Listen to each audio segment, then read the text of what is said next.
as much as I wanted to like get my mic and do all the things so that I could be aesthetically correct and pleasing to the eye, I just need to say this. I don't, I've always, I was always attached to a community in terms of, I wouldn't say attached, attracted to having community. I've always been very selective about who was in my community. I'm a extrovert by nature. I'll talk to anybody. I'll laugh with anybody. All the things, right? But when it comes to community, when it comes to really being vulnerable and intimate with someone, I've always been really selective, right? And so I've pretty much kept my circle small. I've had some people come, I've had some people go, but in this new age, I don't know if I ever really understood the importance of community, or never thought community would be so important at this age. Growing up, elementary school, middle school, high school, college, it was natural to have a community. Community was there. You found your people. It was pretty much easy to find your people. If it was one person or 100 people, you pretty much could find your group fairly easy, right? Whether they were, positive or negative, there was a group that was easily accessible. As I have gotten older and I have grown and become a wife, become a mother, become over 40, changing my life, the trajectory of my life in terms of how I respond, how I speak, how I live, how I believe, all the things. It has been one of the toughest times for me to truly build a solid community nearby. And I have a community. My community is in Mississippi. My community is in Louisiana. My community is in Georgia. I don't really have a solid community here where I am in Texas. I take that back. I do have a solid community in Texas, but it's not in Houston. It's still a drive away. So having that personable, intimate one, like I can just call my friend and be like, girl, I'm on my way. I'm having a day. I'm on my way. A phone call is amazing, but sometimes you just need that physical presence, right?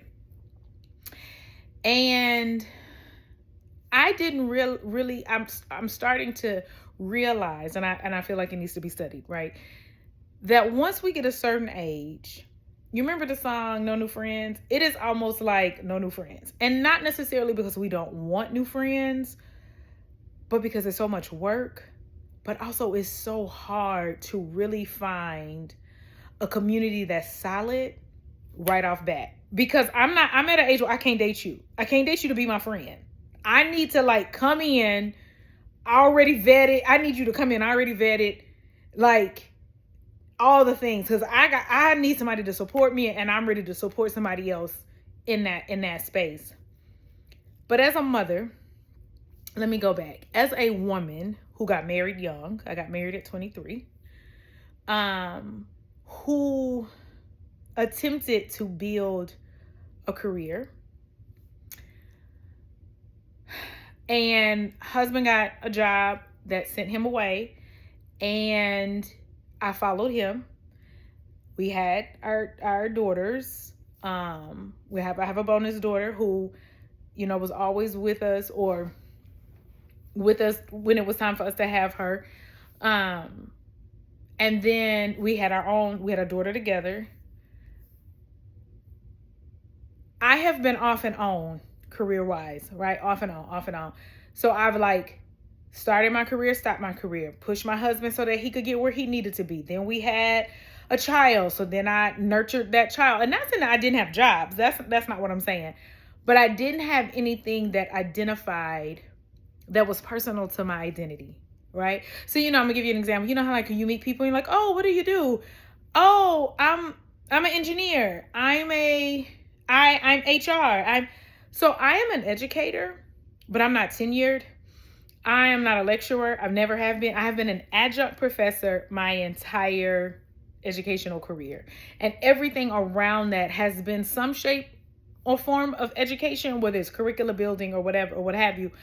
But I haven't set a solid footing. So if you ask me, oh, what does she do? Well, girl, I think she a teacher. I think she's a teacher. Like I haven't had a solid footing because I've always had to stop and go and stop and go. And then we moved, this makes my sixth move.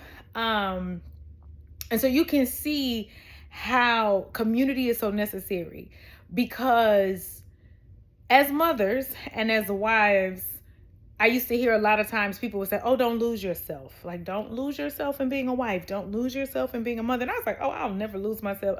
Lost. And now at the tender age of 45, it's hard. It's hard to see the future. It's hard to say, what does this look like? And now I'm in a season where I'm preparing to release my daughter to college. She'll be a senior in the upcoming academic year. And although I have another academic year, it is all senior business. It is not, giggles and laughs. It is business. And then I'll release her. So what does that look like for me? It's really needs to be studied. And you just never, I think that's why in all of my posts, I'm always big on community. I'm big on motivating others, because it is tough. And I don't know what it's like for men, but from watching my husband, it is very easy to, connect and have, because I don't know. It's just, I guess I'm also very intentional about who I spend my time with, who I give my energy to, how I spend my time, how I give my energy.